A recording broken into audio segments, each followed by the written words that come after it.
கிறிஸ்துவுக்குள் அன்பானவர்களே, ஆண்டவராகிய இயேசு கிறிஸ்துவின் இடைநேற்ற நாமத்தில் உங்களுக்கு என் அன்பின் வாழ்த்துக்களை தெரிவித்துக் கொள்கிறேன்.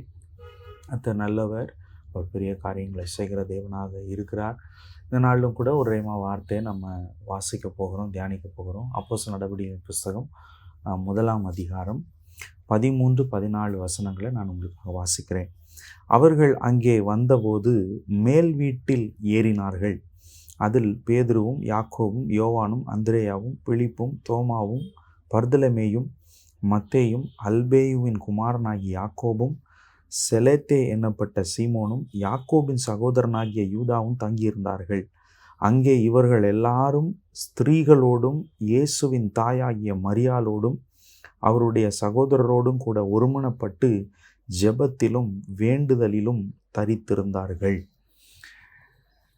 மேல் வீட்டு அறை, அப்பர் ரூம், நிறைய பிரசங்கம் கேட்டிருப்போம்.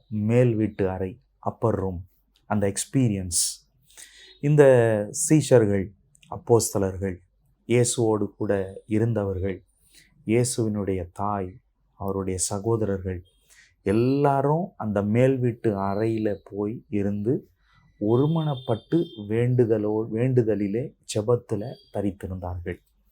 அவங்க அப்படி தரித்திருந்த பொழுது பார்த்தீங்க அப்படின்னா, அதற்கு பிற்பாடு தான் இந்த ஒரு 10 நாள் இயேசு இல்லாமல் இந்த ஜெபத்தில் ஒரு 10 நாள் தரித்திருந்தார்கள்.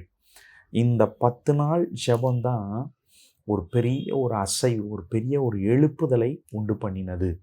இன்றைக்கு நாம் எல்லாரும் இன்றைக்கு இப்படி பேசிக்கொண்டிருக்கிறோம். இன்றைக்கு இயேசுவை குறித்து சொல்லுகிறோம், ஆவியானவரை பெற்றுக்கொள்ளுகிறோம், ஆவியானுடைய அனுபவத்தில் இருக்கிறோம் என்று சொன்னால், அன்றைக்கு அந்த மேல் வீட்டு அறையிலே கூடியிருந்து ஒருமனப்பட்டு வேண்டுதலிலும் ஜெபத்திலும் அதை தரித்திருந்தபடினால தான். ஏதோ ஒரு தேவைக்காக, ஏதோ ஒரு சூழ்நிலை மாற வேண்டும் என்பதற்காக அவர்கள் தரித்திருக்கவில்லை. ஒரு வைராக்கியம், ஏதாவது ஒன்று ஆண்டவருக்காக செய்ய வேண்டும். அந்த மூமெண்ட், அந்த பெண்டகோஸ்டல் மூமெண்ட், அந்த ஹோலி ஸ்பிரிட் மூமெண்ட், அந்த அனாயிண்டிங் மூமெண்ட், அதில் இருக்க இருக்க இருக்க இருக்க அவங்களால பிரேக் பண்ண முடியல. கண்டினியூஸாக 10 நாள் ஜெபம் பண்ணுறாங்க.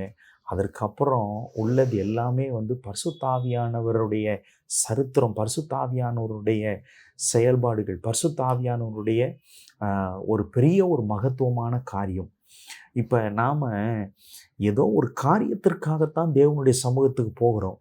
இந்த மாதிரி 3 நாள் ஜெபம் பண்ணுறோம், ஒரு வேளை 7 நாள் ஜெபம் பண்ணுறோம், இல்லை சில 10 நாள், இல்லை 2 வாரம், இல்லை 21 நாள், இல்லை 40 நாள் அப்படி ஜெபம் பண்ணுறோம். ஆனால் ஏதோ ஒரு காரியம் வரும்போது தான் பெரும்பாலானோர் என்ன செய்கிறோம், ஏதோ ஒரு நெருக்கம் வரும்போது தான் பெரும்பாலானோர் என்ன செய்கிறோம், அப்படி நின்று என்ன பண்ணுறோம், ஜெபிக்கிறோம், போராடி ஜெபிக்கிறோம், தரித்திருந்து ஜெபத்தில் தரித்திருக்கிறோம். ஆனால் நான் சொல்கிறேன் பாருங்கள், கர்த்தர் எதையும் எதிர்பார்க்காம இவங்க எல்லாம் அப்படி இருந்தாங்க. அவங்கெல்லாம் எழுப்புதலுக்குரியவர்களாய் மாறிவிட்டார்கள். அவர்கள் எல்லாரும் அந்த விசுவாச வீரர்கள் பட்டியலில் வந்து விட்டார்கள். இன்றைக்கு நீங்களும் நானும் விசுவாச வீரர்கள் பட்டியலில் வரணும், எழுப்புதலுக்குரியவர்களாய் மாற வேண்டும் என்று சொன்னால், எந்த விதமான நோக்கமும் இல்லாமல் தேவனுடைய சமூகத்தில் ஜெபத்தில் தரித்திருக்க வேண்டும். கர்த்தர் பெரிய காரியங்களை செய்வார். ஜெபிப்போமா?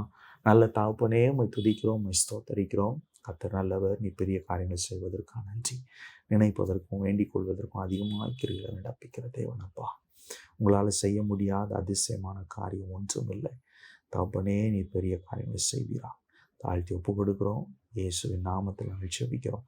பரலோக நல்ல பிதாவே, ஆமேன், ஆமேன், ஆமேன். கர்த்தர் நல்லவர், உங்களை ஆசீர்வதிப்பார். தேங்க்யூ. God bless you.